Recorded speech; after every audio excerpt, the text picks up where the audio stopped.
Assalamualaikum warahmatullahi wabarakatuh.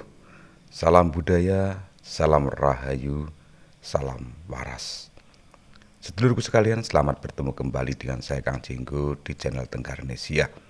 Kali ini kita melanjutkan kajian kita tentang agama kuno bangsa Indonesia ini di masa lalu, yakni ada agama Kapitayan yang kemarin telah kita bahas. Dan saat ini kita lanjutkan pembahasan tersebut. Tapi sebelumnya saya mohon dukungan panjenengan dengan menekan tombol subscribe, memberikan like dan juga komentar. Dan bila panjenengan anggap video ini bermanfaat, silahkan bagikan kepada yang lain melalui akun media sosial panjenengan.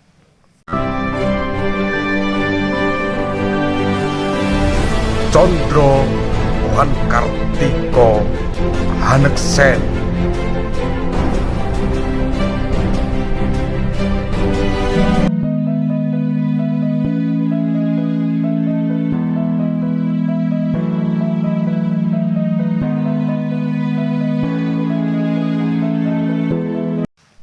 Sedulurku sekalian, tu atau to adalah tunggal dalam zat atau satu pribadi. Tu lazim disebut dengan nama Sang Yang Tunggal. Dia memiliki dua sifat, yaitu kebaikan dan ketakbaikan. Tu yang bersifat kebaikan disebut Tuhan, yang sering disebut dengan nama Sang Yang Wenang. Sedang tu yang bersifat ketidakbaikan disebut dengan nama Sang Manik Maya. Sang Yang Wenang dan Sang Manik Maya pada hakikatnya adalah sifat saja dari Sang Yang Tunggal. Karena itu, baik Sang Yang Tunggal, Sang Yang Wenang maupun Sang Manik Maya pada dasarnya bersifat gaib, tidak dapat didekati melalui panca indera maupun dengan akal dan pikiran. Sang Yang Tunggal hanya bisa didekati sifatnya saja.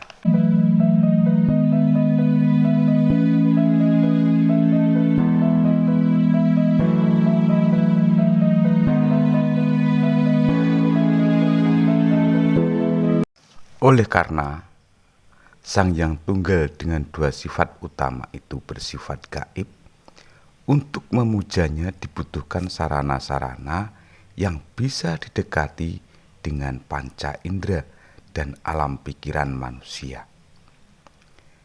Demikianlah dalam ajaran Kapitayan dikenal keyakinan yang menyatakan bahwa kekuatan gaib dari Sang Yang Toyo yang mempribadi yang disebut tu atau to itu tersembunyi di dalam segala sesuatu yang memiliki nama berkait dengan kata tu atau to. Seperti watu atau batu ya, tugu, tungkup atau bangunan suci, tulang, tunda, bangunan bertingkat atau punden berundak, tunggal, tu unggul, panji-panji, tunggal atau satu, tuk mata air, tuban air terjun, tumbuk jenis lembing, tunggak batang pohon, tulup atau sumpit, turumbuan pohon beringin, untu, pintu, tutut atau hati atau limpa, tutuk gua mulut atau lubang, topeng, tosan atau pusaka, topong atau mahkota, dan tu atau to yang lain seperti jenis tombak, toyo atau air.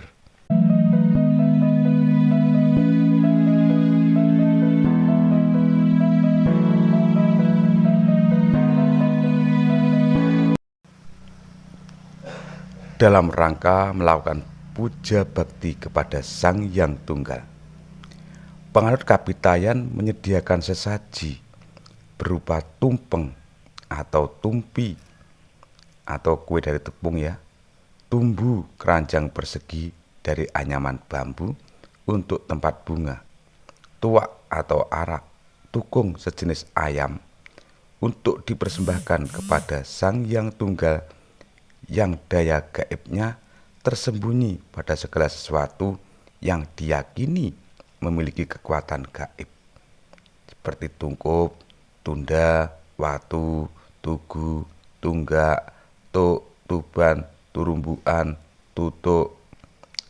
Para penganut kapitayan yang punya maksud melakukan tuju atau tenung atau keperluan lain yang mendesak akan memuja Sang Hyang Tunggal dengan persembahan khusus yang disebut tumbal.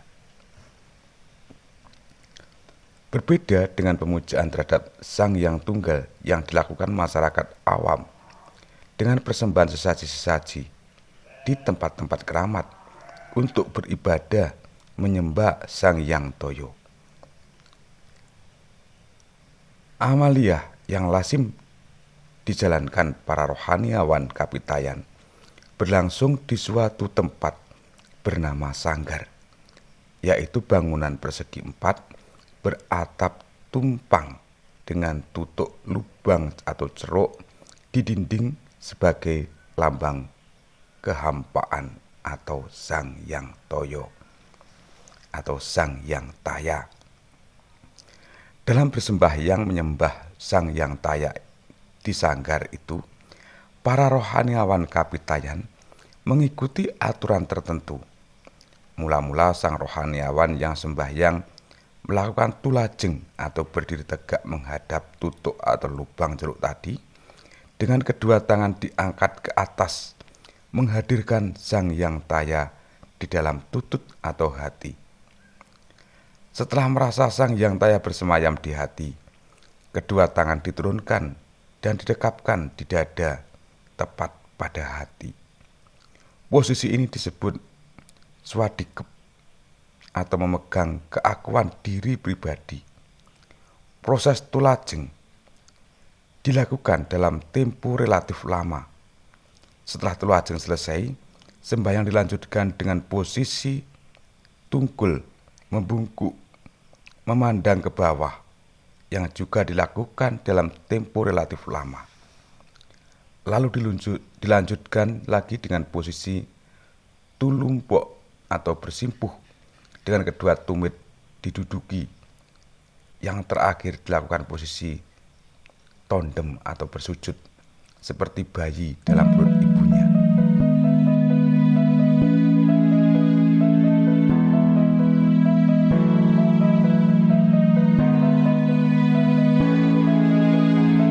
Sedulurku yang berbahagia, seorang hamba pemuja Sang Hyang Taya yang dianggap saleh akan dikaruniai kekuatan gaib yang bersifat positif yang disebut dengan tuah, dan yang bersifat negatif disebut dengan tulah.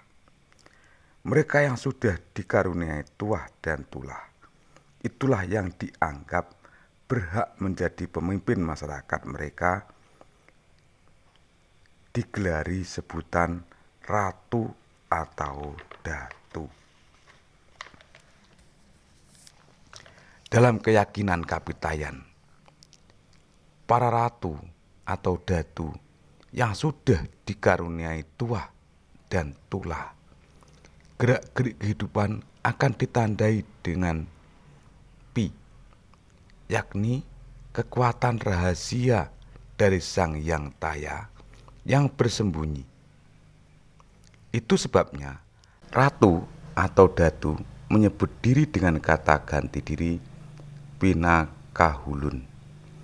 Jika berbicara disebut pidatu, jika mendengar disebut piharsa, jika mengajar pengetahuan disebut piwulang, jika memberi petuah disebut pitutur, jika memberi petunjuk disebut pituduh, jika menghukum disebut pidana, jika memberikan keteguhan disebut piandel, jika menyediakan sesaji untuk arwah leluhur disebut pita puja yang lazimnya berupa pinda atau kue dari tepung, pinang, pitik.